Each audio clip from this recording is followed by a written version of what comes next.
नमस्कार। आज एक बहुत ही दिलचस्प कानूनी पहेली को समझने की कोशिश करते हैं। सोचिए, कुछ लोग हैं जो काम तो पुलिस वाला करते हैं, लेकिन सरकार उन्हें कहती है, नहीं, आप तो सिर्फ स्वयं सेवक हैं। ये कहानी कानून की किताबों से निकलकर सीधे अदालत के कटघरे तक कैसे पहुंची, चलिए जानते हैं। तो सवाल बहुत सीधा है, क्या एक ही इंसान एक ही वक्त पर एक स्वयंसेवक या वॉलंटियर भी हो सकता है और कानूनी तौर पर एक पुलिस अधिकारी भी? सुनने में यह शायद आसान लगे, पर इसका जवाब बहुत गहरा है और सिस्टम की कई परतों को खोलता है। आइए इसका जवाब ढूंढते हैं। इस पूरी कहानी को समझने के लिए हम इसे स्टेप बाय स्टेप देखेंगे।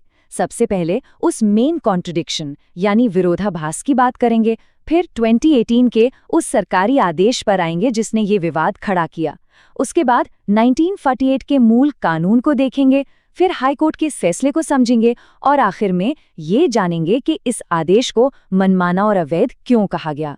तो सबसे पहले इस कहानी के दिल में जो विरोधाभास है उसे पकड़ते हैं। प्रांतीय रक्षक दल यानी पीआरडी के जो जवान हैं, उनकी दो पहचानें बना दी गई हैं और मजे की बात यह है कि दोनों एक दूसरे के बिल्कुल उलट हैं।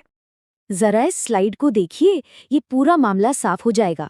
एक तरफ है सरकार का दिया हुआ लेबल जो कहता है कि ये स्वयं सेवक हैं यानी वॉलंटियर्स, लेकिन दूसरी तरफ है कानून की परिभाषा जो कहती है कि ये पुलिस अधिकारी हैं।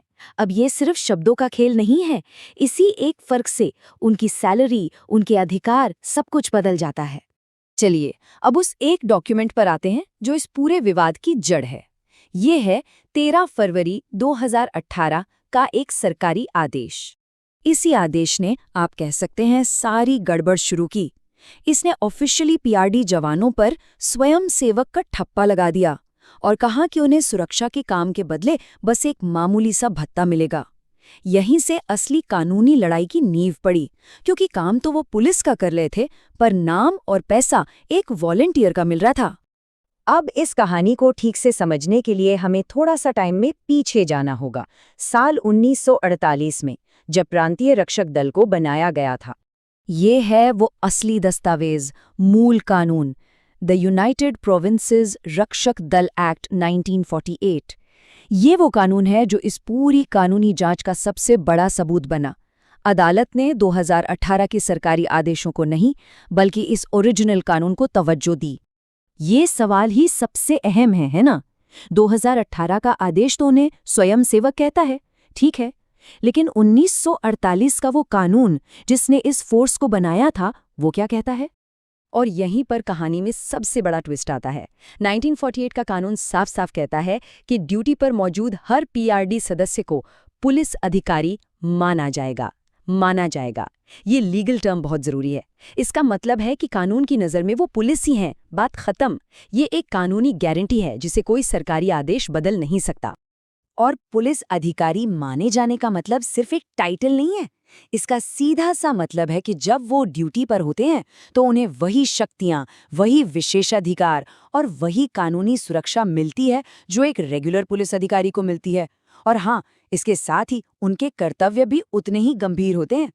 तो जब कानून कुछ और कह रहा हो और सरकारी आदेश कुछ और, तो बीच में कौन आएगा? बिल्कुल सही, न्यायपालिका। और ठीक यही हुआ। ये पूरा मामला पहुंच गया इलाहाबाद उच्च न्यायालय। साल 2023 में ये केस इलाहाबाद हाईकोर्ट के सामने आया।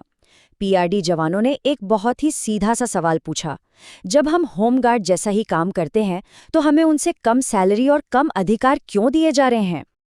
ये टेबल इस भेदभाव को बिल्कुल साफ साफ दिखाती है। आप देख सकते हैं 2009 तक तो दोनों को बराबर 126 रुपए मिलते थे, लेकिन 2013 आते आते होमगार्ड का भत्ता बढ़ के 210 रुपए हो गया, जबकि पीआरडी का भत्ता वहीं का वहीं रहा, 1 इंच भी नहीं हिला। यही सबूत अदालत के सामने रखा गया और कोर्ट का फैसला एकदम आईने की तरह साफ था। समान काम, समान वेतन। अदालत ने कहा कि आप किसी से पुलिस का काम लेकर उस पर स्वयं सेवक का लेबल चिपकाकर उसे कम पैसे नहीं दे सकते। ये तो सरासर अन्याय है और निष्पक्षता के सिद्धांत के खिलाफ है। तो अब हम आते हैं सबसे आखिरी और सबसे जरूरी सवाल पर। अदालत ने 2018 के उस सरकारी आदेश को मनमाना और अवैध यानी आर्बिट्री एंड इलीगल क्यों कहा? इसका जवाब सीधा हमारे संविधान से जुड़ता है। इस विरोधाभास को एक बार फिर देखिए। एक तरफ उनसे उम्मीद की जाती है एक पुलिस अधिकारी के लेवल के काम की, पूरी शक्तियों और जिम्मेदारियों के साथ, और दूसरी तरफ उन्हें भुगतान क्या मिल रहा है? स्वयं सेवक के नाम पर एक मामूली सा दैनिक भत्ता, जो उस काम के लिए न्यूनतम मजदूरी से भी कम है। और यहीं पर हमारा संविधान द कॉन्स्टिट्यूशन ऑफ इंडिया सामने आता है।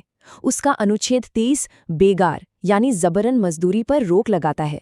और सुप्रीम कोर्ट ने बार बार कहा है कि किसी को मिनिमम वेज से कम पैसा देना भी बेगार ही है, एक तरह का फोर्स लेबर है। तो जब आप किसी से पुलिस का काम लेकर उसे स्वयं सेवक का भत्ता देते हैं तो ये सीधे सीधे संविधान का उल्लंघन है। तो कुल मिलाके बात यह है कि 2018 का आदेश दो बड़ी वजहों से रद्द हुआ। पहली, इसने 1948 के उस मूल कानून को पूरी तरह नज़रअंदाज कर दिया जो पीआरडी को पुलिस का दर्जा देता है। और दूसरी, इसने समान काम समान वेतन और बेगार के खिलाफ अधिकार जैसे हमारे मौलिक अधिकारों का उल्लंघन किया। और आखिर में ये मामला हमें एक बहुत बड़े सवाल पर लाकर छोड़ देता है। जब कानून की नज़र में सब बराबर हैं तो क्या सिर्फ एक लेबल बदल देने से किसी के अधिकार छीने जा सकते हैं? ये केस हमें यही दिखाता है कि कानून की नज़र में काम मायने रखता है, लेबल नहीं।